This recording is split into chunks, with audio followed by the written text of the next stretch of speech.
ముఖ్యమంత్రి గారి స్పీచ్ కూడా మీరు ఈ మధ్య వినే ఉంటారు. గత ప్రభుత్వం ఉన్నప్పుడు 25 రూపాయలు ఇచ్చింది, మేము 75 చేసినామని చెప్పి ఆయన ఇంకింత అబద్ధం మాట్లాడు.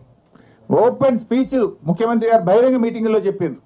నిజమేంటంటే మేమున్నప్పుడు 50 రూపాయలు ఇచ్చాము, మేము మహిళా సంఘాలకే ఇచ్చాము, ఈ ప్రభుత్వం కూడా 50 రూపాయలే ఇచ్చింది. నేను ఇప్పుడు కూడా డౌట్ వచ్చి మా పల్లా రాజేశ్వర రెడ్డి గారు కూడా వాళ్ళ ఎంఈఓకి ఫోన్ చేసిండ్రు. నేను కూడా మా ఎంఈఓకి ఫోన్ చేసిన.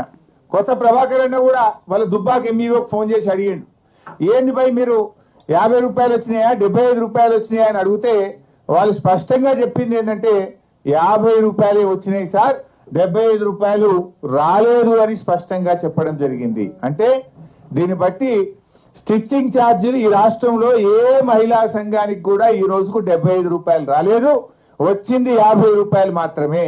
బట్టి గారు మధురకు పోయి మీ మహిళా సంఘాలను అడుగుదామా, లేదు సిద్దిపేటకు వస్తావా మా మహిళా సంఘాల దగ్గరికి పోయి 75 రూపాయలు ఏమైనా ఇచ్చిందా అని అడుగుదామంటే నేను I'm ready, are you ready అని అడుగుతున్నా.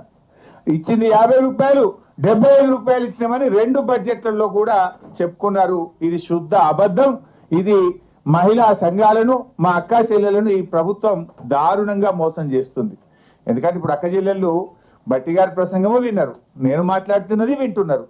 సో నేను చెప్పేది తప్పైతే మమ్మల్ని శిక్షిస్తారు, మీరు తప్పు చెప్తే మిమ్మల్ని శిక్షిస్తారు. మీరు చెప్పడం మహాలక్ష్మి మాది మహిళల కోసం అని పెద్ద పెద్ద మాటలు చెప్తున్నారు, కానీ ఇలా వడ్డీ లేని రుణాల్లో మహిళలకు మోసం, స్టిచ్చింగ్ ఛార్జెస్ లో కూడా మహిళలకు మోసం చేస్తున్నారు. ఇక మూడో విషయం, పేజ్ 20. పోయినసారి కూడా అదే చెప్పిండ్రు, ఈసారి కూడా అదే చెప్పింది, కానీ పేజ్ 20 పోయినసారి పేజ్ మారింది.